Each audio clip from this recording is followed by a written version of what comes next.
Hola a todos y bienvenidos a Biblioteca Resumida. Aquí encontrarás los mejores resúmenes de libros, perfectos para aquellos que aman la lectura, pero que no siempre tienen el tiempo para leer cada página.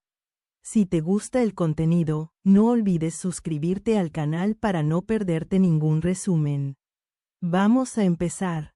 Resumen de Democracia Feminista de Alicia Myers. Introducción. La democracia, como promesa de igualdad y libertad, se construyó sobre una ficción, la de un sujeto universal que, en realidad, era masculino. Alicia Millares abre su obra con una crítica a esta universalidad abstracta que, desde sus inicios, ha negado la existencia política de las mujeres. La historia del pensamiento democrático no es ajena a esta omisión. Más bien la ha erigido como un principio tácito, escondido bajo una pretendida neutralidad de género. La autora se detiene en este punto para dejar claro que el feminismo no busca simplemente incluir a las mujeres en la democracia tal como ha sido pensada hasta ahora, sino repensar por completo los términos sobre los que ésta se ha levantado. Myers denuncia que los derechos de las mujeres han sido sistemáticamente pensados como derechos de protección, nunca como derechos de ciudadanía. Es decir, se las reconoce como sujetos a proteger y no como agentes capaces de articular su libertad y tomar parte activa en la conformación de lo común. La propuesta de una democracia feminista no parte de una mera ampliación de derechos, sino de una crítica estructural a cómo se definen, organizan y distribuyen los derechos y las obligaciones ciudadanas. La idea de justicia que guía el proyecto democrático ha sido profundamente selectiva, marcada por una conciencia de sexo que excluye, subordina y limita. El recorrido que propone el libro parte de la necesidad de comprender cómo la justicia, la libertad y la igualdad han sido pensadas desde marcos teóricos que no solo invisibilizan a las mujeres, sino que reproducen y perpetúan su subordinación. La autora se propone revisar críticamente estos conceptos desde una perspectiva feminista, abriendo el camino hacia una transformación profunda del modelo democrático. No se trata de aceptar las reglas y jugar dentro de los márgenes, sino de reescribir las reglas mismas. Capítulo 1. Teorías de la justicia y justicia sexual. Las teorías contemporáneas de la justicia han abordado el problema de la equidad desde diversas perspectivas. Desde Rawls y su principio de diferencia, hasta Martha Nussbaum y su enfoque de las capacidades, todas ellas comparten un núcleo común: la aspiración a construir una sociedad más justa mediante la redistribución de bienes sociales. Sin embargo, para Alicia Millares, estas teorías siguen siendo insuficientes cuando se trata de abordar la desigualdad sexual estructural. La autora sostiene que estas teorías parten de una premisa equivocada. Consideran que el marco normativo está dado y que dentro de él pueden corregirse desigualdades. Pero cuando la desigualdad está inscrita en el propio marco, en sus categorías fundantes, cualquier redistribución es apenas cosmética.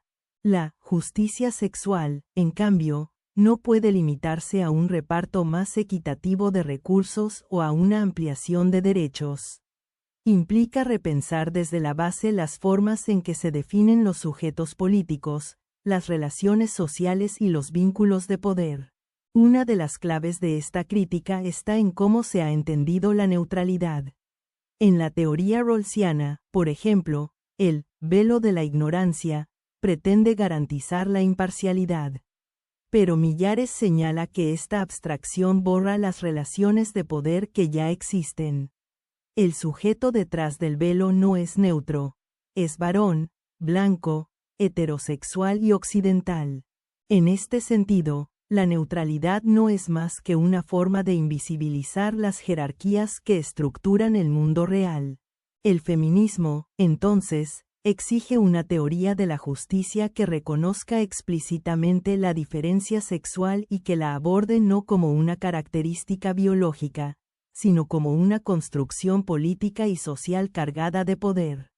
La justicia sexual, desde esta perspectiva, exige desmontar las estructuras simbólicas y materiales que han naturalizado la subordinación de las mujeres. No basta con garantizar igualdad de oportunidades si las condiciones de partida siguen siendo profundamente desiguales y si las instituciones que median estas oportunidades están moldeadas por una lógica patriarcal.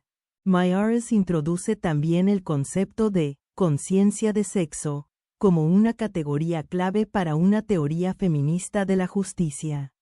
Esta conciencia no es una simple constatación de la diferencia, sino una comprensión crítica de cómo la diferencia sexual ha sido utilizada históricamente para justificar exclusiones.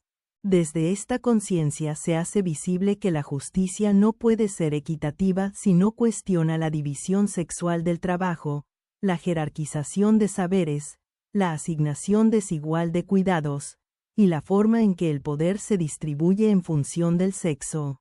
Así, el capítulo concluye que la justicia feminista debe ser no solo distributiva, sino también transformadora. No se trata de acceder a lo que ya está dado, sino de redefinir lo que se considera justo, valioso y común.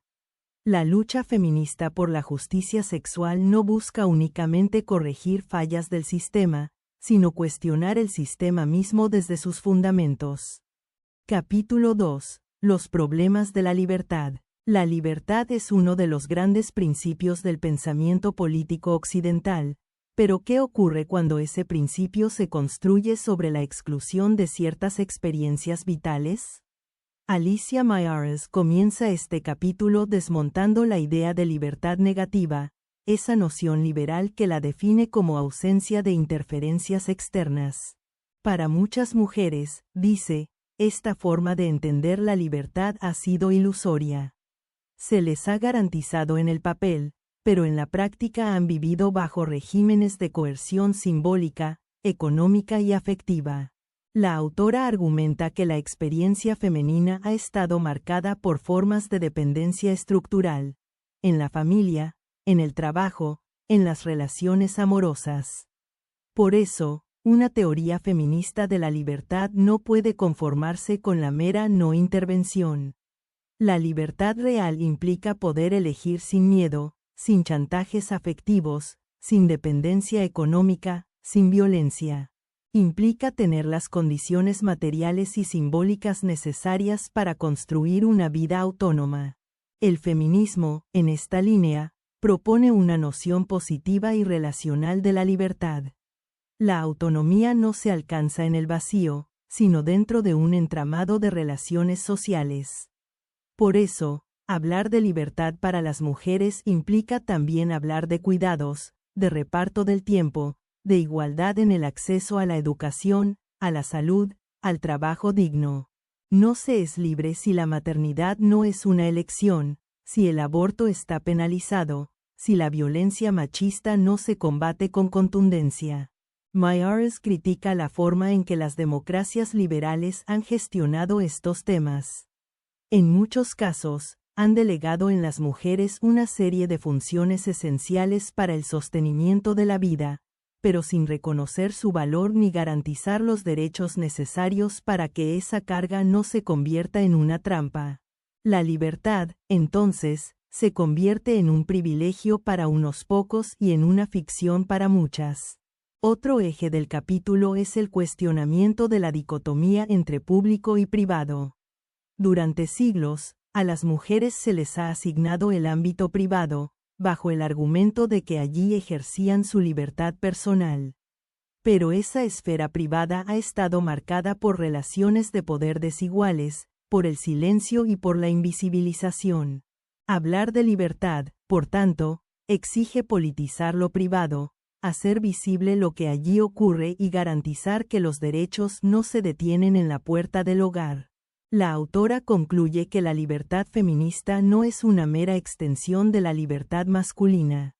Es un concepto radicalmente distinto, que parte de otras experiencias, de otras necesidades, de otras luchas. Es una libertad que no solo quiere romper cadenas individuales, sino transformar las estructuras que las hacen posibles. En ese sentido, la libertad no es solo un derecho, sino una tarea colectiva, un horizonte ético y político que orienta la lucha feminista hacia una vida verdaderamente vivible para todas. Capítulo 3. Público y privado, familia y educación. Alicia Myers centra este capítulo en una de las dicotomías más poderosas y persistentes de la teoría política, la división entre lo público y lo privado. Esta frontera ha operado como una barrera simbólica y material que ha mantenido a las mujeres relegadas al ámbito doméstico, mientras que los varones han dominado el espacio de lo político, lo económico y lo social. Lejos de ser una distinción neutra, esta separación se configura como un dispositivo de control que define qué se considera relevante para el bien común y qué queda al margen. La autora sostiene que la privatización de la familia ha tenido como efecto la despolitización de las relaciones de poder que allí se desarrollan. La familia, presentada como un espacio de afecto y protección, ha sido en realidad una institución regulada por normas patriarcales que garantizan la subordinación femenina.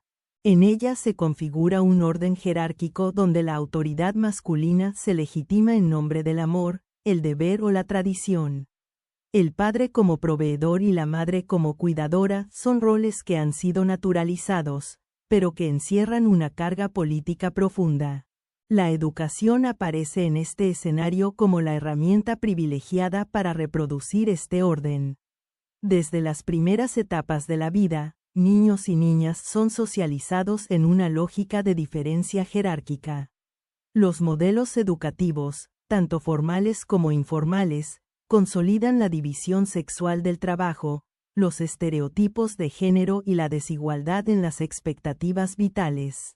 La escuela, en tanto institución pública, reproduce las jerarquías del hogar, y muchas veces actúa como un puente que lleva la lógica privada de la familia al espacio social más amplio.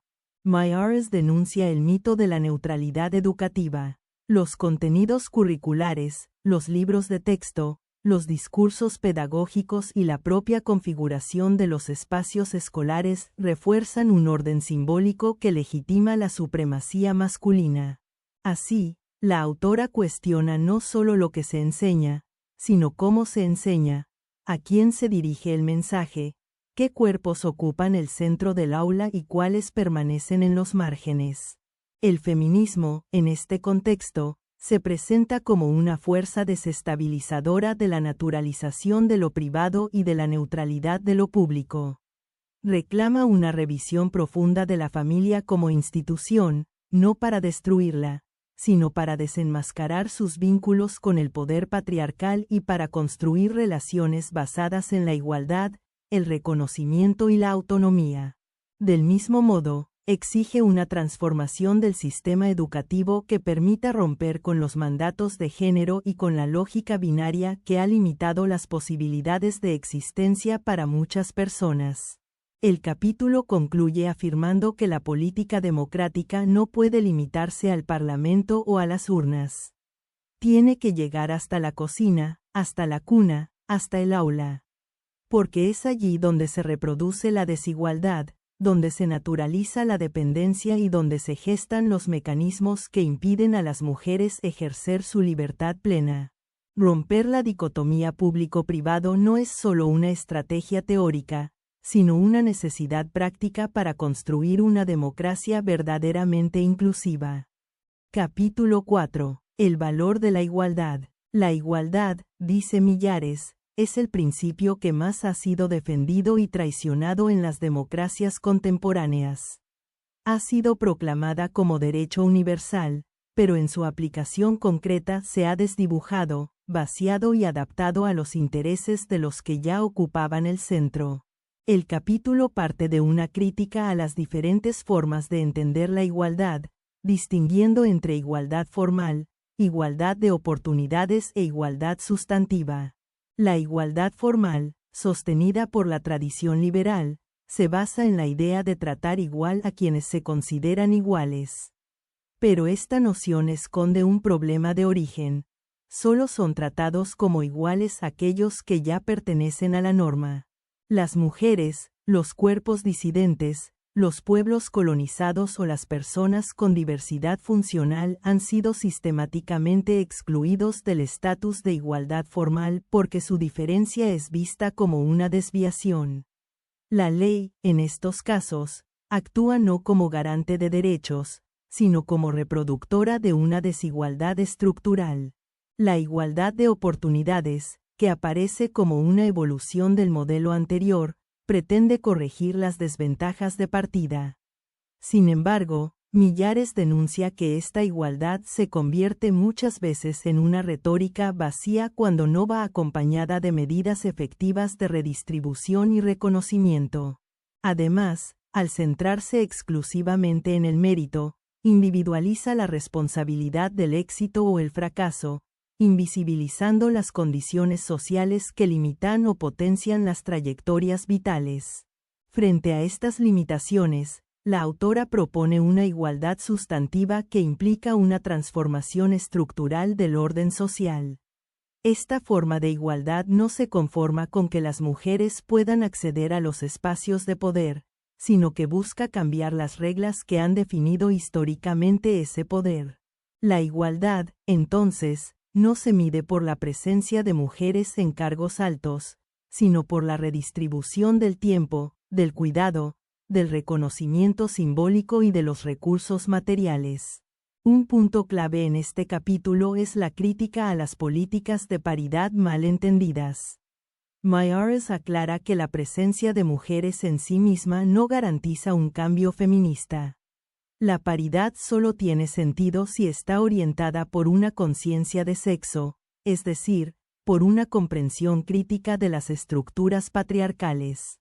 De lo contrario, puede convertirse en una forma de legitimar el sistema sin cuestionarlo. Es el contenido político del feminismo, y no la mera identidad femenina, lo que puede transformar la democracia. La autora también profundiza en la necesidad de políticas públicas que vayan más allá de la compensación. Las cuotas, las acciones afirmativas, los programas de apoyo no pueden ser vistas como concesiones, sino como mecanismos necesarios para corregir siglos de exclusión. No se trata de dar ventajas, sino de equilibrar un terreno que ha sido históricamente inclinado. Y para ello se requiere voluntad política, inversión económica y, sobre todo, una revisión de los valores que guían nuestras sociedades. En un plano más filosófico, Millares recupera la noción de igualdad como principio moral. La igualdad no es solo un instrumento, sino un fin en sí mismo. Es la expresión más alta del reconocimiento de la dignidad humana. Por eso, cualquier democracia que no se funde en la igualdad real está traicionando su propia promesa. La autora insiste en que el feminismo no busca la igualdad con el varón en su situación actual, muchas veces también marcada por la precariedad o la violencia, sino una igualdad transformadora que eleve las condiciones de vida de todas las personas. El capítulo cierra con una reivindicación de la igualdad como horizonte político y como práctica cotidiana. No basta con proclamarla en los textos constitucionales. Debe ser vivida, encarnada, defendida en cada rincón de la vida social. Porque sin igualdad no hay justicia, sin igualdad no hay libertad, y sin igualdad no hay democracia. Capítulo 5. Historia y conciencia de sexo. Alicia Millares comienza este capítulo con una afirmación contundente. La historia no es una narración neutra del pasado, sino una construcción cultural profundamente determinada por el punto de vista desde el cual se escribe.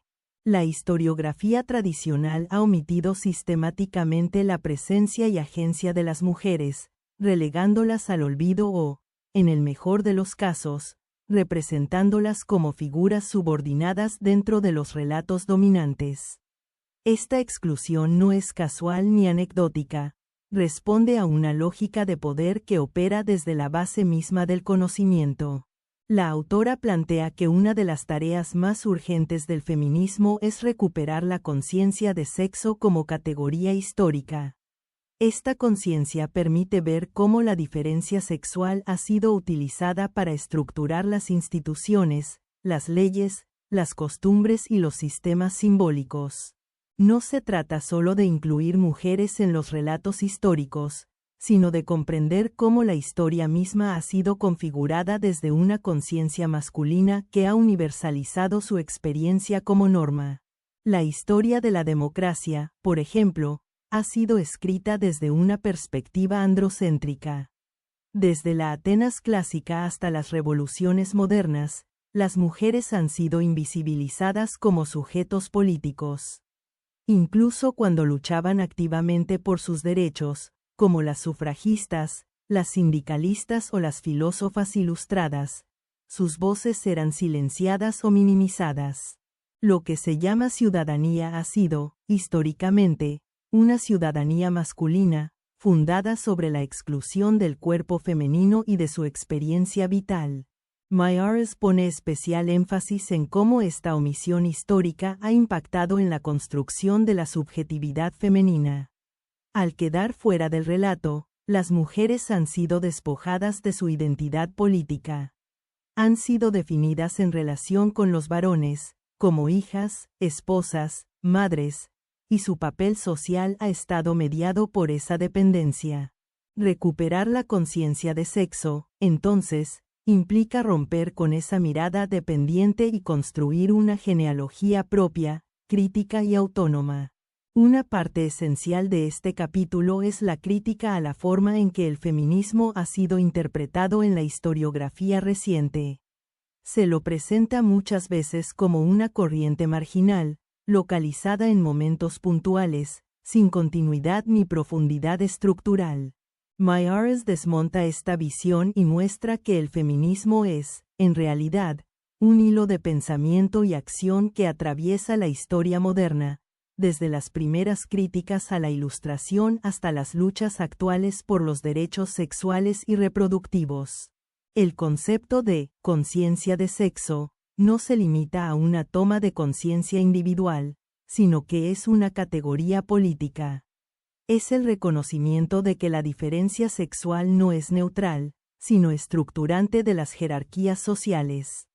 Desde esta perspectiva, la historia no puede leerse solo en términos de clases, razas o naciones, sino también desde el eje sexo-género, que atraviesa todos los demás. El capítulo se cierra con una propuesta clara: construir una historia desde el feminismo que no sea adjetiva, sino constitutiva. Una historia que no se limite a sumar mujeres al relato ya dado, sino que reconfigure los marcos interpretativos y desmonte los mitos fundacionales del poder patriarcal. Solo así, dice Millares, será posible construir una memoria feminista capaz de sostener un proyecto político transformador. Capítulo 6. Democracia feminista. En el cierre del libro, Alicia Myers despliega su propuesta más ambiciosa: una democracia feminista que no se conforme con ampliar derechos, sino que repiense por completo los fundamentos del sistema democrático. Partiendo de la crítica acumulada a lo largo de la obra, a la justicia, a la libertad, a la igualdad, a la historia, la autora plantea la necesidad de refundar el contrato social desde una perspectiva que reconozca la conciencia de sexo como principio organizador. La democracia feminista no es una variante de la democracia liberal, ni una simple corrección de sus defectos. Es una alternativa que exige revisar las categorías fundantes de lo político. En primer lugar, implica cuestionar la neutralidad del sujeto ciudadano. El sujeto político sobre el que se ha construido la democracia moderna es un varón blanco, propietario, heterosexual y sin cargas familiares. Todo lo que se desvía de ese modelo ha sido tratado como particular, como minoría, como excepción. El feminismo propone invertir esa lógica y hacer de la diferencia sexual un eje central de análisis y acción. Myers denuncia que, bajo la promesa de universalidad, la democracia ha institucionalizado desigualdades estructurales. La división sexual del trabajo, la organización de los cuidados, la violencia simbólica y física contra las mujeres no son fallas del sistema, sino condiciones de su funcionamiento. Por eso, Una democracia feminista debe partir de la premisa de que lo personal es político. Los espacios tradicionalmente considerados privados, la familia, la sexualidad, los afectos, deben ser objeto de reflexión y transformación política. Una democracia feminista debe garantizar la autonomía de las mujeres en todos los ámbitos. Esto incluye el derecho a decidir sobre su propio cuerpo, el acceso a la educación y al empleo en condiciones de igualdad, la redistribución justa del tiempo y del trabajo doméstico, y la erradicación de todas las formas de violencia de género. Pero también implica transformar las instituciones democráticas para que dejen de reproducir la lógica patriarcal. Los partidos políticos, los medios de comunicación, el sistema judicial, las universidades, todos deben ser revisados desde una perspectiva de género estructural. Un punto crucial del capítulo es el reconocimiento de que la democracia feminista no se logra con la presencia de mujeres en el poder, si esas mujeres no actúan desde una conciencia feminista. La representación paritaria es un paso importante, pero no suficiente. Es necesario un cambio de paradigma que atraviese las prácticas cotidianas, los lenguajes, las decisiones presupuestarias, las formas de relación con el poder. La democracia feminista es incompatible con el machismo, la misoginia, el racismo y la homofobia. Myers también advierte contra las tentaciones del neoliberalismo, que ha intentado apropiarse del discurso feminista para vaciarlo de contenido político. La llamada libre elección se ha convertido en un mantra que legitima desigualdades, individualiza responsabilidades y desactiva la dimensión colectiva del feminismo. La autora insiste en que el feminismo no es una opción de consumo ni una identidad personal, es una lucha política por la justicia social, por la libertad real y por la igualdad sustantiva. El capítulo finaliza con una visión esperanzadora pero firme. La democracia feminista no es una utopía lejana, sino una posibilidad concreta que se construye en cada gesto, en cada política pública, en cada acto de resistencia y en cada alianza. No es un destino, sino un proceso que requiere constancia, organización y pensamiento crítico. Y, sobre todo, requiere el reconocimiento de que las mujeres no son sujetos añadidos a la democracia, sino sujetos constituyentes de un nuevo orden político más justo, más libre y más igualitario. Capítulo 5. Historia y conciencia de sexo. Alicia Myers comienza este capítulo con una afirmación contundente. La historia no es una narración neutra del pasado, sino una construcción cultural profundamente determinada por el punto de vista desde el cual se escribe. La historiografía tradicional ha omitido sistemáticamente la presencia y agencia de las mujeres, relegándolas al olvido o, en el mejor de los casos, representándolas como figuras subordinadas dentro de los relatos dominantes. Esta exclusión no es casual ni anecdótica, responde a una lógica de poder que opera desde la base misma del conocimiento. La autora plantea que una de las tareas más urgentes del feminismo es recuperar la conciencia de sexo como categoría histórica. Esta conciencia permite ver cómo la diferencia sexual ha sido utilizada para estructurar las instituciones, las leyes, las costumbres y los sistemas simbólicos. No se trata solo de incluir mujeres en los relatos históricos, sino de comprender cómo la historia misma ha sido configurada desde una conciencia masculina que ha universalizado su experiencia como norma. La historia de la democracia, por ejemplo, ha sido escrita desde una perspectiva androcéntrica. Desde la Atenas clásica hasta las revoluciones modernas, las mujeres han sido invisibilizadas como sujetos políticos. Incluso cuando luchaban activamente por sus derechos, como las sufragistas, las sindicalistas o las filósofas ilustradas, sus voces eran silenciadas o minimizadas. Lo que se llama ciudadanía ha sido, históricamente, una ciudadanía masculina, fundada sobre la exclusión del cuerpo femenino y de su experiencia vital. Myers pone especial énfasis en cómo esta omisión histórica ha impactado en la construcción de la subjetividad femenina. Al quedar fuera del relato, las mujeres han sido despojadas de su identidad política. Han sido definidas en relación con los varones, como hijas, esposas, madres, y su papel social ha estado mediado por esa dependencia. Recuperar la conciencia de sexo, entonces, implica romper con esa mirada dependiente y construir una genealogía propia, crítica y autónoma. Una parte esencial de este capítulo es la crítica a la forma en que el feminismo ha sido interpretado en la historiografía reciente. Se lo presenta muchas veces como una corriente marginal, localizada en momentos puntuales, sin continuidad ni profundidad estructural. Myers desmonta esta visión y muestra que el feminismo es, en realidad, un hilo de pensamiento y acción que atraviesa la historia moderna, desde las primeras críticas a la Ilustración hasta las luchas actuales por los derechos sexuales y reproductivos. El concepto de conciencia de sexo no se limita a una toma de conciencia individual, sino que es una categoría política. Es el reconocimiento de que la diferencia sexual no es neutral, sino estructurante de las jerarquías sociales. Desde esta perspectiva, la historia no puede leerse solo en términos de clases, razas o naciones, sino también desde el eje sexo-género, que atraviesa todos los demás. El capítulo se cierra con una propuesta clara: construir una historia desde el feminismo que no sea adjetiva, sino constitutiva. Una historia que no se limite a sumar mujeres al relato ya dado, sino que reconfigure los marcos interpretativos y desmonte los mitos fundacionales del poder patriarcal. Solo así, dice Myers, será posible construir una memoria feminista capaz de sostener un proyecto político transformador.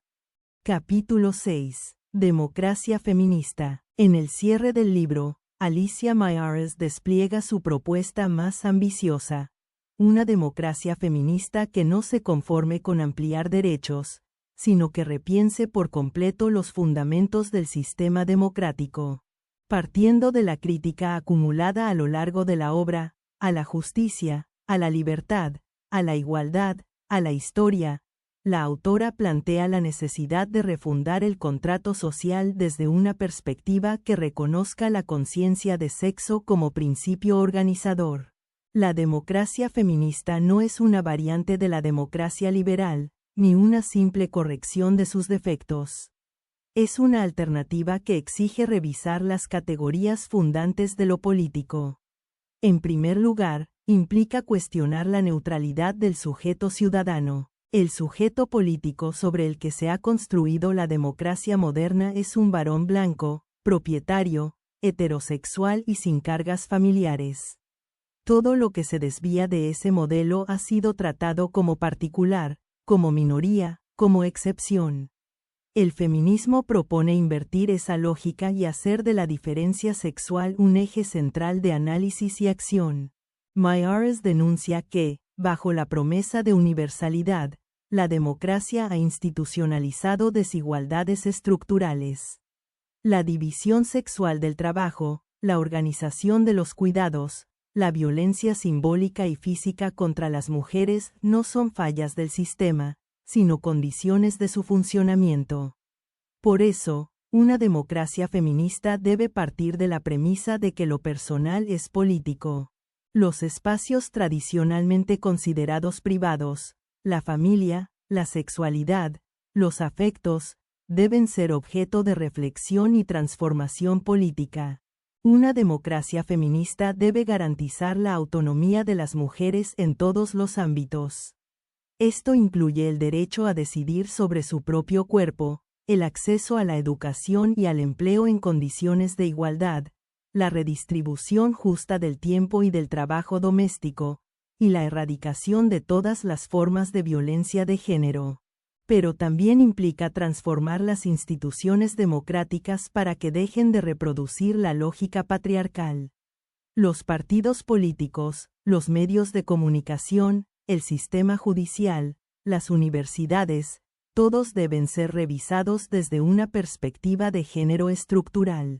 Un punto crucial del capítulo es el reconocimiento de que la democracia feminista no se logra con la presencia de mujeres en el poder, si esas mujeres no actúan desde una conciencia feminista. La representación paritaria es un paso importante, pero no suficiente. Es necesario un cambio de paradigma que atraviese las prácticas cotidianas, los lenguajes, las decisiones presupuestarias, las formas de relación con el poder. La democracia feminista es incompatible con el machismo, la misoginia, el racismo y la homofobia.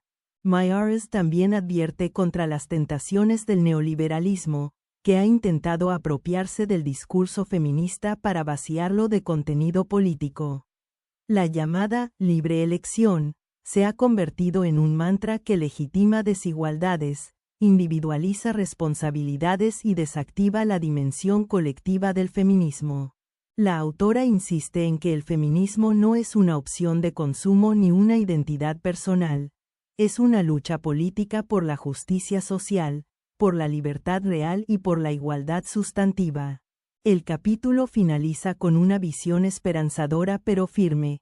La democracia feminista no es una utopía lejana, sino una posibilidad concreta que se construye en cada gesto, en cada política pública, en cada acto de resistencia y en cada alianza. No es un destino, sino un proceso que requiere constancia, organización y pensamiento crítico. Y, sobre todo, requiere el reconocimiento de que las mujeres no son sujetos añadidos a la democracia, sino sujetos constituyentes de un nuevo orden político más justo, más libre y más igualitario. Y hasta aquí el resumen de hoy en Biblioteca Resumida. Espero que te haya gustado y que te animes a leer el libro completo. Si te pareció útil o interesante, no dudes en darle un pulgar arriba, eso nos ayuda muchísimo. También te invito a suscribirte al canal para que no te pierdas los próximos resúmenes. Gracias por vernos y hasta el próximo libro.